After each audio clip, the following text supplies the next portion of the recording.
Chinese electric vehicles have blown past the competition. They're tens of thousands of dollars cheaper than even the most affordable American EV, quicker than Porsche's $250,000 Taycan, and go twice as far as any Tesla. Some include folding tables, massage chairs, refrigerators, and 21-inch OLED screens. Others spray fragrance, crab walk into parking spaces, and they all come with free self-driving technology. Chinese automakers are setting global records in price, performance, experience, and speed, and it's got nothing to do with cheap labor and big factories. BYD mines their own lithium, produces batteries that don't catch fire when punctured, and are now making cars that can drive on water. Geely's HUDs project navigation directly onto the road, and their satellites enable GPS accuracy down to the centimeter. Meanwhile, Xiaomi did in 3 years what Apple could not accomplish in 10, transitioning from smartphones into cars as the world's latest and fastest growing EV maker. Within China, EV startups and legacy automakers are battling to claim the throne, which has driven their present-day arms race for innovation. And while Western automakers take 2 to 4 years to release a single EV, Chinese automakers do it in half the time. The most obvious differences show up in how they sell. Chinese EV commercials are packed with technology, gadgets, features, and place the in-car experience front and center. In contrast, Western EVs have so little to offer that their ads spend far more time showcasing random scenery, landscape, and actors than of the actual cars themselves. And in the US, up until last year, any EV maker not named Tesla had to constantly make videos teaching their owners how to find charging stations and to always carry adapters because there was no unified standard or enough public charging infrastructure. But rather than let customers choose for themselves, Chinese EVs remain shut out of the US and Europe. Their governments won't let them in under the excuse of national security and protectionism. If they were allowed in with these prices and performance, the old guard would be wiped out within the year, and it's already happening. In the few countries that permit imports like Australia, Thailand, and Brazil, 9 out of every 10 EVs sold today are from China. Ultimately, those who criticize Chinese EVs as unfair state manipulation fail to understand that the auto industry has never been a free market. What China is doing today is following the same century-old playbook that the West used to build up its own giants. Every major automaker today, Mercedes and Volkswagen in Germany, Toyota and Nissan in Japan, Hyundai and Kia in Korea, and General Motors, Chrysler, and Ford in the US, were nurtured into titans through decades of tariffs, loans, subsidies, and favoritism by their countries. They were given every legal, political, and monetary tool needed to dominate their domestic market. Any outsider who steps onto their turf gets hit with so much regulation or tax that they can only operate at an artificial disadvantage. As a result, nationalism, the very thing fueling Chinese EVs today, has always been the main ingredient for the auto industry.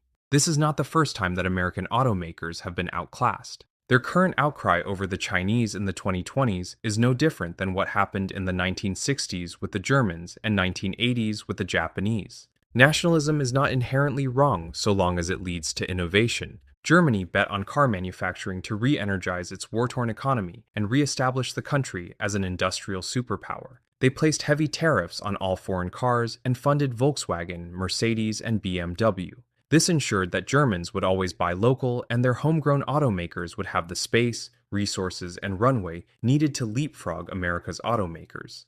The first Volkswagen and Mercedes imports in the US blew past Detroit's gas guzzlers in practicality, design, precision, and safety. By the 1950s, they had become the gold standard in automotive precision and solidified the reputation of German engineering around the world. Unable to compete on merit, GM, Ford, and Chrysler cried wolf, claiming that these imports were unfair, destroying jobs, threatening national security, and driving anti-American rhetoric.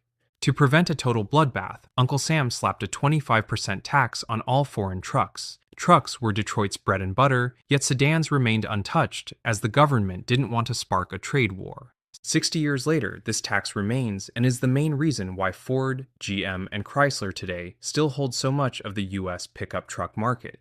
The Japanese came 20 years after the Germans. Honda, Toyota, and Nissan entered in the 1980s with the cheapest and most fuel-efficient cars ever made. With rising gas prices, the American middle class flocked to Corollas, Accords, Camrys, and Civics for their fuel economy and reliability. American automakers cried wolf once again, and the US government slapped import quotas onto Japanese cars. When those measures backfired, the Japanese simply moved their production to the US to bypass import restrictions and proved that they could build a better car with American workers than Detroit ever could.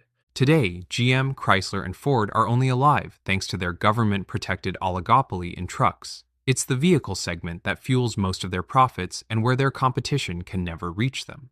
These same legacy automakers are now all begging DC to ban Chinese EVs under the guise of national security, democracy, and worker protection. Yet a decade of flops, delays, and billions in losses show that America's largest automakers are no closer to closing the gap today than they were 10 years ago. Ultimately, when you have a superior product, there will always be ways around policy. Japanese and German automakers have spent billions moving their production into the US, building and operating factories in the non-unionized South. By employing Americans to assemble cars on US soil, they bypass tariffs and reposition themselves as compliant, localized economic partners rather than overseas adversaries. Electric vehicles are a big deal because they enable not just a different experience behind the wheel, but also an entirely new way of doing business. How EVs are made and sold run counter to an entire century of automotive tradition. Japan and Germany both wielded protectionism and state investment to develop technology that would leapfrog American automakers, elevate their cars into a symbol of national pride, and become the backbone of their post-war economies. Their innovations were substantial but ultimately linear leaps in the 100-year-old world of internal combustion engines. What China is chasing today is an exponential leap that could surpass what Japan and Germany achieved combined. In this Modern MBA episode, we dive into the economics of EVs and explain just how China is toppling Western automakers.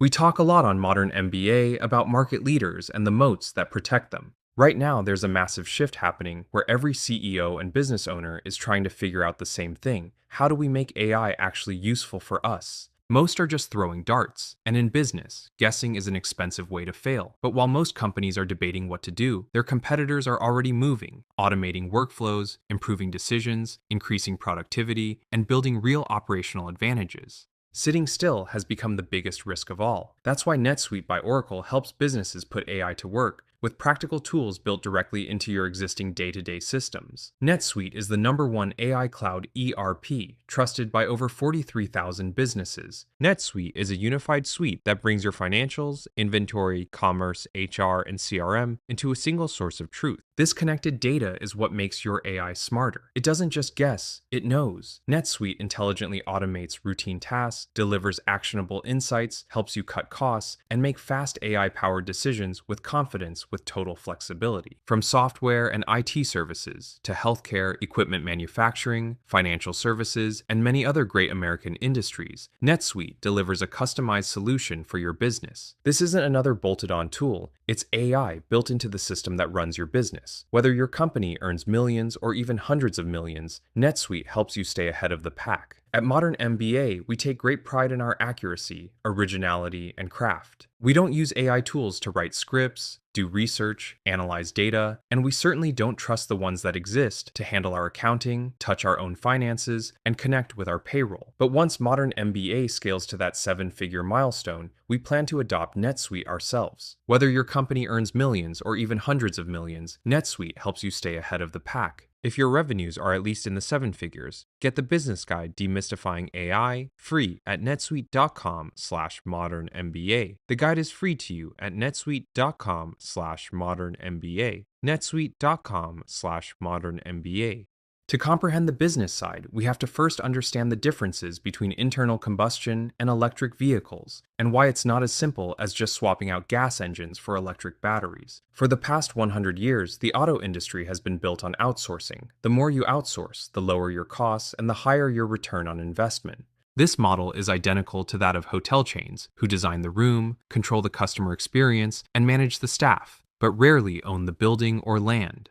70 to 90% of the best-selling gas cars today, whether American, Japanese, or German, are made up of parts developed, engineered, and maintained by third parties like Bosch and Continental. Thus, traditional automakers are assemblers, not manufacturers. They're like the people you hire to assemble an IKEA couch, except the parts come from different companies, there are no instructions, and they were never designed by their suppliers to fit together. Because a single car is made up of tens of thousands of components from hundreds of suppliers, it takes tremendous coordination and modification to integrate everything into one vehicle.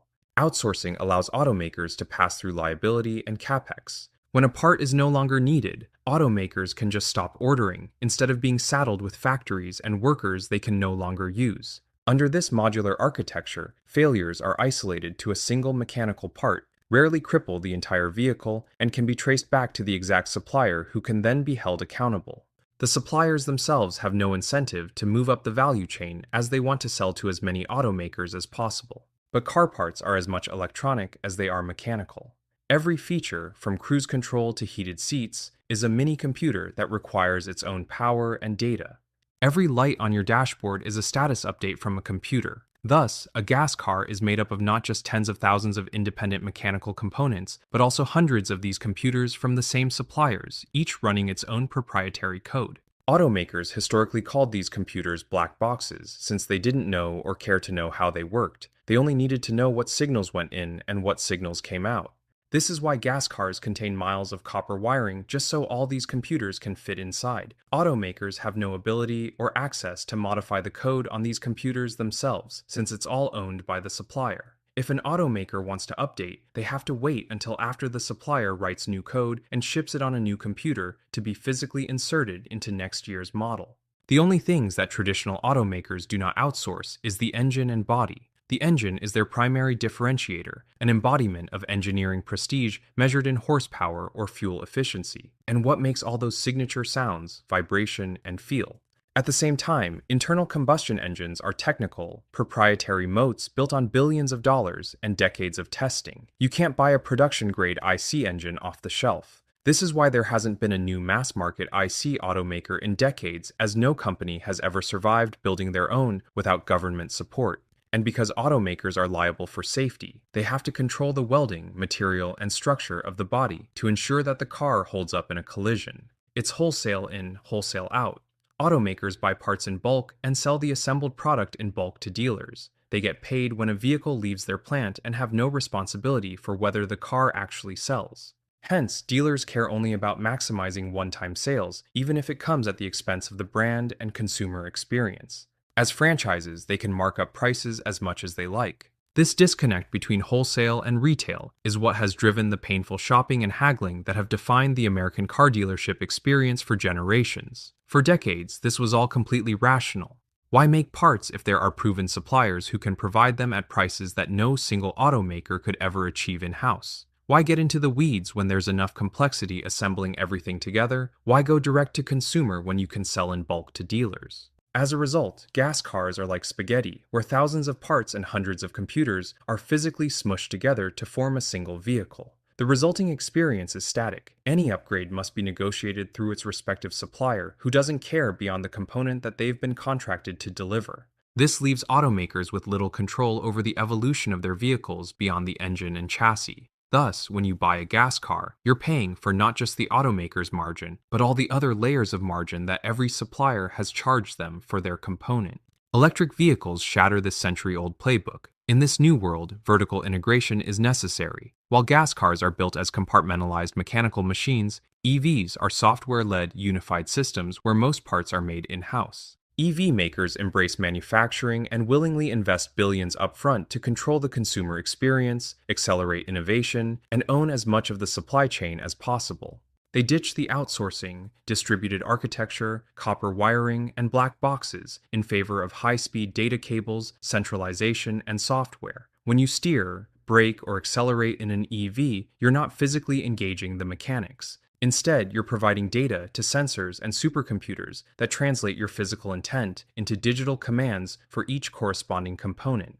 Since most of the parts are made in-house, they speak the same language, share data, and are designed from the start to work together. As a result, EVs can orchestrate logic across components in ways that gas cars never could. The battery automatically preheats based on the GPS's ETA to enable maximum charging speed before the car arrives at the charging station. Cameras double as motion sensors and set off alarms if someone attempts to break in. If the battery drops to 5%, the car proactively dims lights, shuts off air conditioning, and limits the motor to preserve energy. This centralization is also what makes autonomous driving and over-the-air updates possible. Electric vehicles have cameras that stream gigabytes of data in real time to the car's central computer, which performs trillions of calculations per second and relays precise virtual commands to the motors and brakes to execute within milliseconds. Because EV makers own most of the internals, they can remotely and continuously optimize any aspect of the vehicle over the internet, even if the car is already in the customer's hands.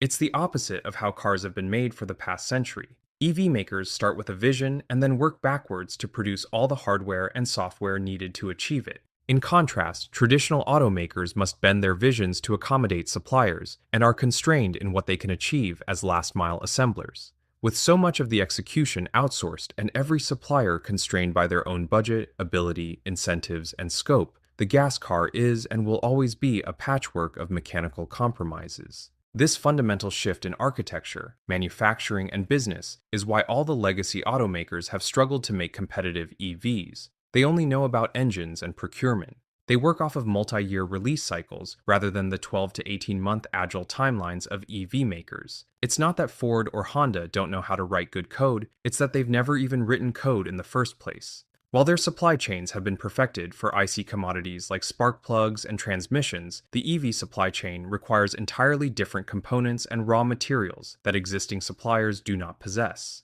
At the same time, EV manufacturing requires significantly fewer parts. Legacy automakers would gladly welcome these operational efficiencies if they weren't stuck in a labor structure from the 1980s. While they could fund new EV plants by downsizing existing IC factories, the irony is that they are handicapped by the same nationalism that enabled their success in the first place. The United Auto Workers represents the majority of factory workers at GM, Ford, and Chrysler, and remains one of the most powerful unions in American politics. Presidential candidates from both parties must curry favor with the UAW to secure votes in swing states. As a result, politicians must continuously support the legacy automakers to keep IC factories open and protect union jobs, even as they fall behind in demand and technology. This is why Tesla was excluded from Biden's EV summit, as the event was just political theater for the union. It's also why Obama rushed to bail out Detroit during the Great Recession, since the political cost of widespread auto sector job losses would be just as damaging to the Democratic Party as it would be to the U.S. economy.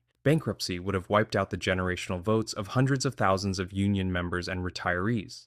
These retirees cost automakers billions annually in healthcare and pension, which are fixed costs that don't exist for EV makers. While they spend the same amount on in-house manufacturing, these overhead costs over time get offset with automation, leaner workforces, and higher productivity. Lastly, the wholesale model is a liability in the electric world. Dealers profit from not only selling cars, but also servicing them. Oil changes, tire rotations, and tune-ups are recurring revenue streams for dealerships. Electric cars eliminate most of that revenue stream, which incentivizes dealers to push gas car sales, even if the automaker desperately needs to grow EV sales to comply with regulatory mandates, satisfy Wall Street, and secure its future. In contrast, EV makers go direct to consumer. By cutting out the middleman, they capture higher margins, set retail pricing, and control both sales and service. Since so much of the car is their own, only they have the expertise, means, and parts on hand for repairs. It was Tesla who established this blueprint through a painful 15-year journey. As the first mover, they absorbed the pioneering costs and established the playbook for the companies that would come after them. At the beginning, they tried to follow tradition. They outsourced the chassis and interior to Lotus, the body from France, the induction motor from a local lab, and the transmission from the UK for the Roadster. It was only after everything arrived they discovered that the chassis had to be reinforced to handle the weight of the battery. The body panels sent over no longer fit the updated chassis, the motor overheated without a liquid cooling system, the code had to be completely rewritten, and the transmission gear would break under the torque of the electric motor. At the same time, most suppliers shunned Tesla, demanding unrealistic minimum order quantities and refusing to develop custom parts for an unproven startup. When you can't buy the parts you need, you just have to make it yourself. With limited capital, Tesla focused on developing the most important components in-house and outsourcing the rest. Interiors to Mercedes-Benz, batteries to Panasonic, suspensions from Germany, chips from Nvidia, and autonomous driving to Mobileye. The Model S succeeded, but these dependencies gradually became bottlenecks, and no partner was indispensable. When Mobileye refused to take responsibility for an autopilot failure, Tesla switched to Nvidia and eventually replaced Nvidia's hardware with its own custom silicon. When their usual suppliers couldn't deliver seats and speakers on time for the Model 3, Tesla made their own to keep the line moving. Today, the company manufactures the vast majority of its components in-house and still achieves profit margins that were once thought impossible in the industry. They refine their own lithium, make their own batteries, sell cars directly to consumers in their own stores, and operate a global charging network. Nearly every one of these moves at the time was ridiculed by Wall Street and legacy automakers. Yet by the late 2010s, Tesla had become the most valuable car manufacturer in the world, with growth the industry had not seen in a century. But Tesla itself would not have survived or scaled without nationalism. The $465 million loan to Tesla in 2010 was just one of many bets that the federal government had made on private green energy ventures. Meanwhile, Ford received nearly $6 billion from the same program. Beyond loans, Tesla benefited handsomely from subsidies. From 2013 to 2025, the company grossed $11 billion just from clean energy credits. The federal government, alongside California, placed strict emissions limits on automakers as a way to incentivize EV investment. If an automaker sells only gas cars or way more gas cars than EVs in a single year, then they get slapped with hundreds of millions of dollars in fines. The only way out is to buy clean energy credits from an EV maker, since their zero-emission vehicles grant an annual surplus. The legacy automakers were effectively forced to fund the very company that was disrupting them. These clean energy credit sales are what's financed Tesla's vertical integration. Today, EVs are the present future, and nationalism has only intensified. Rivian last month received a $6 billion loan from the federal government, 14 times what Tesla received a decade ago. And Lucid is the product of Middle East nationalism, with over $10 billion pumped in from Saudi Arabia. Both startups are nowhere close to Tesla today, but they've applied their blueprint to different niches. Rivian targets the commercial delivery and off-road segments, while Lucid chases after the high-end affluent consumers who want more than a Tesla. All these EV makers are now monetizing their vertical integration, licensing their in-house tech to legacy automakers who have given up trying to build their own and selling autonomous driving as software subscriptions for consumers. At a macro level, the modern US government plays the role of a venture capitalist. They provide capital but leave innovation and execution exclusively in the hands of the private sector. Every problem is treated as a market to be solved by for-profit private enterprises. Politicians nudge markets through subsidies and procurement, but intentionally remain unopinionated about what shape the market should take or what form the solution should be so long as it's American.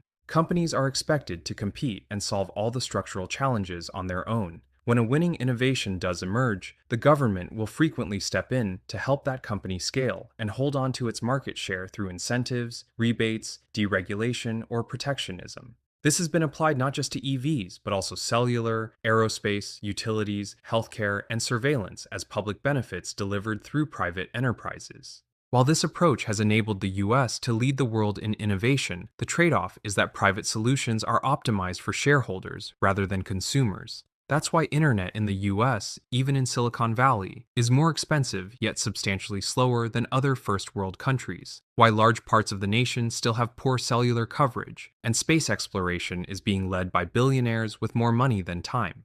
In short, the US model is about letting the private sector drive public benefits, incentivizing companies to solve as much of the problem as they can by themselves, and then rewarding their value creation by allowing them to own the market through policy.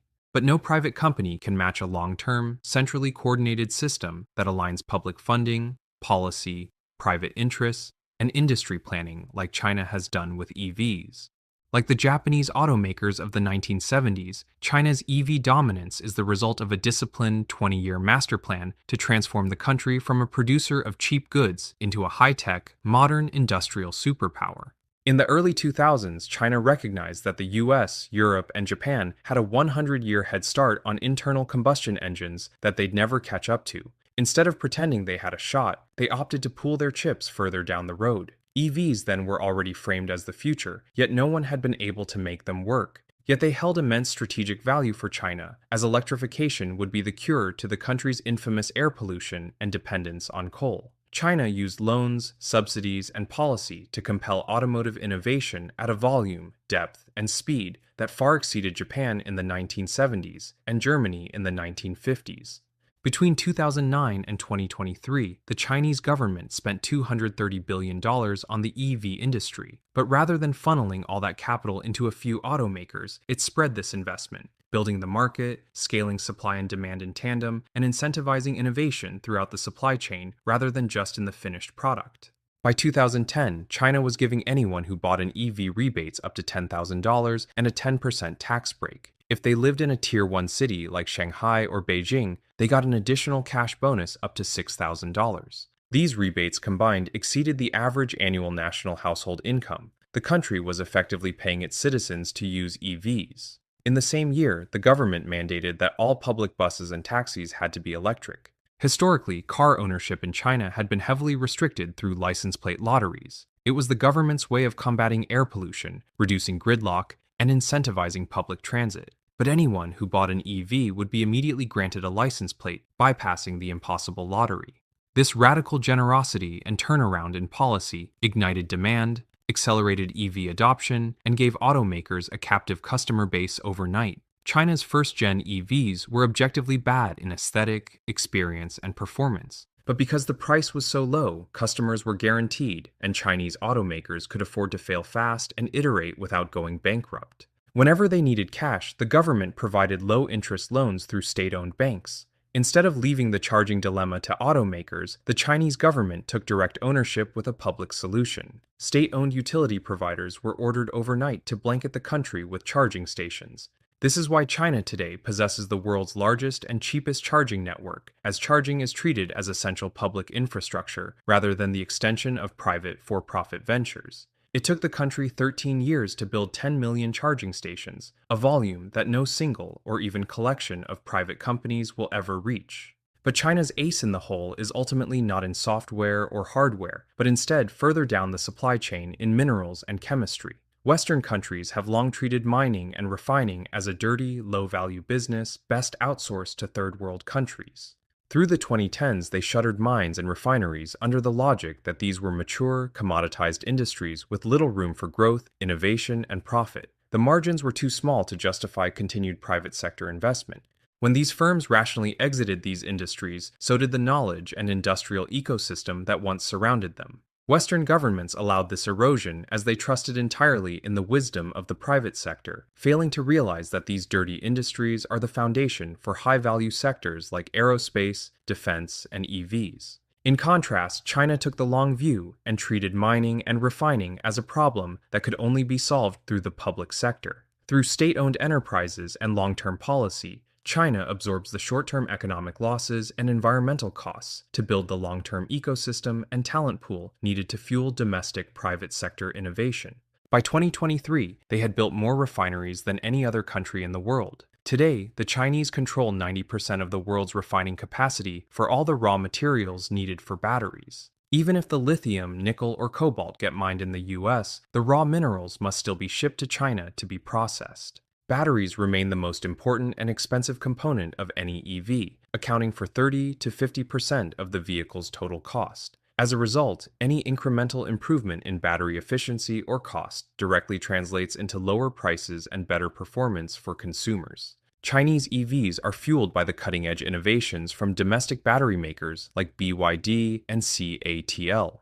These titans were backed by billions in state grants and low-interest loans with the mandate to prioritize innovation over profit. Just like how Japanese automakers achieved record levels of fuel efficiency and reliability for gas cars in the 1970s, these manufacturers have pushed batteries to record levels of affordability and longevity. BYD's Blade battery is the product of 15 years of research in lithium iron phosphate chemistry and a significant leap forward in safety, cost, and longevity. It's 30% cheaper, delivers identical range, doesn't burn or smoke when punctured, and has twice the lifespan of conventional nickel-manganese-cobalt batteries. This is what's enabled Chinese automakers to sell high-performance EVs for $20,000 or less. With industry-leading batteries available locally, they're free to focus on pushing the boundary on interiors and customer experience. And it opens a new world where EVs depreciate far slower and hold higher resale value with longer-lasting batteries. Even Tesla, who has spent billions over decades researching and developing its own, now simply buys and plugs in ready-made batteries from BYD for the Model Y and Model 3. In short, China has not allowed its private sector to shape the EV market. Instead, it treats the industry as too important to serve only shareholders, encourages innovation throughout the supply chain, and ensures that commercial success should be balanced with public benefit. EV makers should focus exclusively on building the best cars possible in price, performance, design, or experience. Battery makers should chase breakthroughs rather than rent-seeking. Today, the Chinese government has intentionally fostered a brutal domestic price war, which has organically cut down the number of EV makers in the country from 500 to just 100 in 7 years. Their message is simple. The state will provide the foundation and capital, but private enterprises must earn their market share through merit. All the components, raw materials, and expertise needed to be successful can be sourced locally within days rather than months from overseas. And when all automakers have the same public infrastructure, free market innovation becomes the only path to survival. By blending public enterprise, private incentives, and central policy, China shapes and controls competition within the market in ways where EVs are forced to get better and cheaper. In comparison, Tesla had to do it all themselves. There was no foundation or ecosystem to tap into. They had to build all the missing infrastructure, the charging network, the charging standard, battery plants, lithium refineries, because none of it exists in the US. At the same time, they had to continuously prove the viability and evangelize EVs to the public all on their own. As a private enterprise, they have to aggressively commercialize everything they build to make the economics work. While a portion of their capital came from federal and state programs, cash is ultimately no substitute for infrastructure. While Tesla remains the industry leader, the company today is pivoting away from cars and towards robots. Elon knows that a single company cannot ever compete with a country that treats minerals as a state utility, owns the world's refining capacity, funds battery makers to pursue public breakthroughs over private profits, and pits hundreds of automakers against each other to produce the most affordable and advanced electric cars on Earth. Yet China's journey was not simply the result of dumping more money for longer. Even after decades of subsidies, the country still required a foreign catalyst to force domestic firms to raise their game. The early Chinese EV market was riddled with fraud and vaporware. Startups burned through billions in venture capital on flashy keynotes, fake demos, and crazy prototypes. They all went bankrupt without delivering a single production vehicle. Others were outright scams, pumping out the most bare-bones and low-quality EVs with just enough engineering to pass government compliance. Since these cars were so bad that no one would buy them, these startups would fake sales to their own shell companies to pocket the subsidies and kickbacks. Most of these EVs wound up in landfills. By the late 2010s, Beijing realized that the market they had fostered was failing. With generous subsidies but no credible free market threat, domestic automakers and battery firms had become too spoiled with government handouts to innovate. Instead of doubling down on nationalism, the Chinese government did a 180. They invited their biggest competitor to expose domestic stagnation. They rolled out a red carpet for Tesla and showered them with benefits that no Western company had ever received in history: $1.4 billion in state loans, discounted land, tax breaks, and matching consumer rebates. They even changed the laws to allow Tesla to operate in China as the first ever fully foreign-owned automaker, exempt from the mandatory 50-50 joint ventures that are still required for Mercedes, Ford, and Toyota. In exchange for market access and state resources, the Chinese government required Tesla to source all of its parts locally. This forced Chinese suppliers and battery makers to level up to meet Tesla's standards and specifications, which in turn elevated the entire domestic ecosystem. When the first Shanghai-made Model 3 rolled off the factory floor in 2019 at the same price as local EVs with 10 times the tech, experience, and performance, the free market wiped out all the zombies, laggards, and fraudsters. Tesla's presence and state endorsement sent the surviving Chinese automakers scrambling. The message was clear: innovate or be stamped out entirely. This was just 7 years ago. Today, the US has the chance to do the same. Allow the superior Chinese EV makers to enter, force them to build factories, source locally, and make the cars here in America just like what Japanese and German automakers do today. This would create jobs and provide American automakers the opportunity to learn and elevate their capabilities rather than be coddled forever behind nationalism. Ultimately, the most glaring omission is Apple. The tech giant gutted its EV ambitions because their CFO felt that making cars was too low margin and would hurt the company's bottom line. Since shutting down Project Titan, Apple has opted to make Hollywood movies, hoard cash, and release a premature VR device that still has no use case 2 years later, even though the company by now could have matched Tesla with its existing resources and brand power. Without public infrastructure and long-term planning that balances public benefit with private profit, the US leaves innovation entirely up to the private sector. Private enterprises naturally prioritize markets that involve the least industrial infrastructure, face the fewest structural challenges, and offer the highest returns for the lowest investment. This is why the vast majority of American investment in the past decade has been in software, and why Tesla remains the exception to the norm. Yet once a winning innovation emerges, these enterprises tend to stagnate because they've been permitted to own, control, and shape the market in their favor. And eventually, when new breakthroughs emerge overseas, these same companies seek refuge in nationalism to shield profits and shareholders at the expense of consumers, as seen today with Chinese EVs.